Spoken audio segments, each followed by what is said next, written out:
Guys India ने अपने प्याज की एक्सपोर्ट पर बैन लगाने के बारे में सोचा है, तो मिडिल ईस्ट से वहाँ से रिक्वेस्ट आ गई कि भाई अपने प्याज पर बैन ना लगाएं, अपने प्याज के एक्सपोर्ट पर पाबंदी ना लगाएं। अगर पाबंदी लगाएंगे तो दुनिया में प्याज की कीमतें बढ़ जाएंगी और मिडिल ईस्ट का इंडिया के बगैर गुजारा करना मुश्किल ही नहीं नामुमकिन है, ऐसा कहना है मिडिल ईस्ट के बादशाहों का। बात करें कि जो भी हमारे मुमालिक हैं मुस्लिम, हम मुस्लिम्स की कहते हैं ना कि मुस्लिम मुस्लिम का दोस्त है, तो आज हम मुस्लिम्स की बात कर लेते हैं कि जितने भी मुस्लिम मुमालिक है वो हमारे मुल्क के अंदर इन्वेस्टमेंट नहीं करे इस टाइम पीरियड के अंदर। सारी बात है, इधर ना तो बिजली है ना गैस है ना, और हालात ऐसे हैं, कौन आएगा इधर। और ये हिस्ट्री में पहली बार हुआ है कि इंडिया जो है ऑयल बाय कर रहा है यूएई से और इंडियन रुपी में। ये हिस्ट्री में पहली बार हुआ है। क्या कहना चाहेंगे आप इस डेवलपमेंट को देखते हुए? जैसे कि प्याज, चावल, गंदम, टमाटर वगैरह इस तरह की चीज़ें इंडिया एक्सपोर्ट करता है दुनिया को। अभी इंडिया ने ऐलान किया है कि मैं आने वाले टाइम के अंदर प्याज पे भी बैन लगा सकता हूं क्योंकि प्याज की कीमतें बढ़ती जा रही हैं। तो मिडिल ईस्ट, दुबई जैसे, यूरोप जैसी कंट्रीज इंडिया से चीज़ें लेती हैं। पाकिस्तान का बाइकआउट क्यों किया हुआ उन्होंने? वो मुखलिस हैं, हम 2 नंबर हैं। हमें बेईमानी है बेटा, हम बेईमानी से आगे आए हैं, वो बेईमानी से आगे नहीं आए। मोदी को हम गालियां देते, कसाई कहते हैं, मुसलमानों का दुश्मन कहते हैं, लेकिन दुनिया ऐसा नहीं कहती। और दुनिया उसको बुला के पाँव छूती है, सलाम करती है, गले लगाती है, जो बाइडन तक लगाते हैं। सर क्यों? हमें इस चीज़ को देखना ये है कि हमें कैसे चीज़ों को एक नया रुख देना है।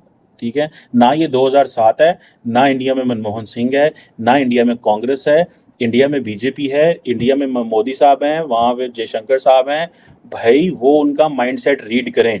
मैं ये ऐलान करना चाहता हूँ, मैं कब्रिस्तान जाऊँ और मुर्दों से कहूँ उठो पाकिस्तान। ने अभी प्याज पर पाबंदी लगाने के बारे में सोचा, तो मिडिल ईस्ट जो सऊदी अरेबिया जैसी कंट्री, यूएई जैसी है, उन्होंने कहा कि भाई आप अपने प्याज पर जो एक्सपोर्ट उस पर पाबंदी ना लगाएं। अगर आप लगाते हैं तो आप एक बहुत बड़ी मार्केट है, तो पूरी दुनिया में प्याज की कीमतें इंक्रीज हो जाएंगी। सर अरब कंट्रीज तो चलो रेगिस्तान है सारे, तो उनके अंदर तो इंक्रीज होगी। हमारी क्या हालत हो गई थी, इंडिया का प्याज बंद हो गया था कुछ दिन, तो ये सोचें। अभी तो आप देखें ये कहाँ पे जाता है। अगर इंडिया प्याज बंद कर देता है तो आप देखें, खाली प्याज ही नहीं भाई, बड़ा कुछ है इंडिया के पास इस टाइम। हमारे पास ये जो पिछले दिनों बात चल रही थी, अहमद मीर साहब ने भी प्रोग्राम किया, काफ़ी सारे सीनियर साफियों ने प्रोग्राम किया, एंकर पर्सन है, तो वो ये कह रहे थे पाकिस्तान के पास $6 अरब के, बिलियन डॉलर के वो रिजर्व हैं, वो जो पड़े हुए हैं, रिसोर्सेज हैं।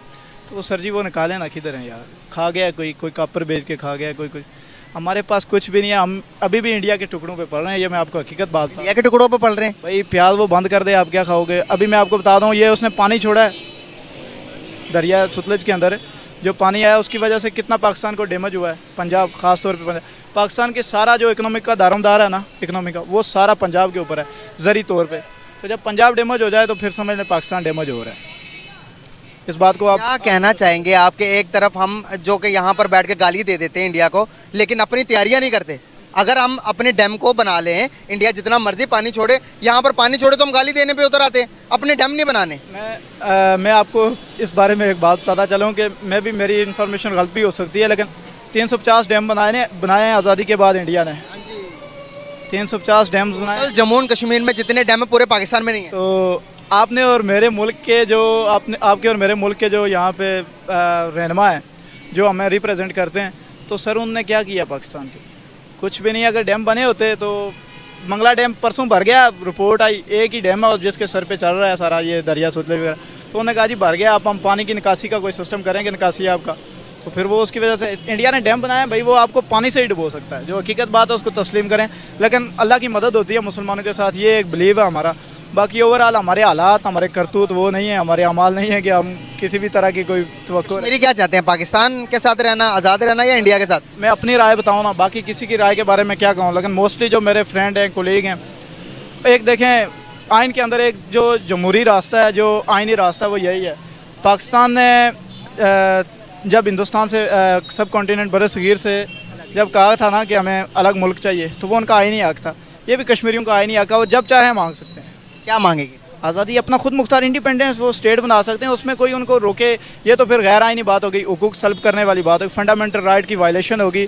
अगर लगता है कि आपको कहीं ना कहीं अलग हो सकते हैं, या इंडिया या पाकिस्तान दोनों अभी तो इंडिया ने डिक्लेयर कर दिया कि भाई इंडिया जो कश्मीर है वो हमारे पर्सन, जो हमारी राय 370 का आर्टिकल के बाद आप देखेंगे डेवलपमेंट पाकिस्तान को दिखाने के लिए भी, दुनिया को दिखाने के लिए भी कि भाई इंडिया ये कर सकता है। वहाँ पर एप्पल ले आया, वहाँ पर गूगल ले आया, वहाँ पर आप देखेंगे हर किस्म की फैसिलिटीज़ जो कि हम सोच ही नहीं सकते, पूरे लाहौर के अंदर वो चीज़ें नहीं है जो जम्मू कश्मीर में दे दी है।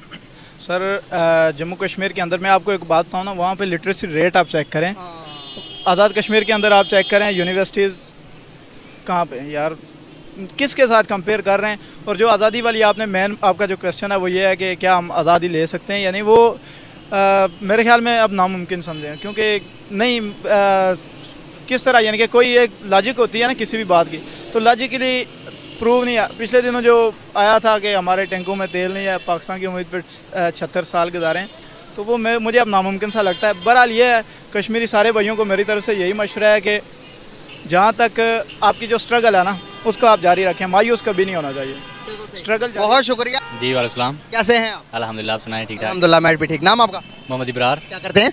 मैं कस्टमर केयर सेंटर है आफ्टर सेल्स यूनिक जी।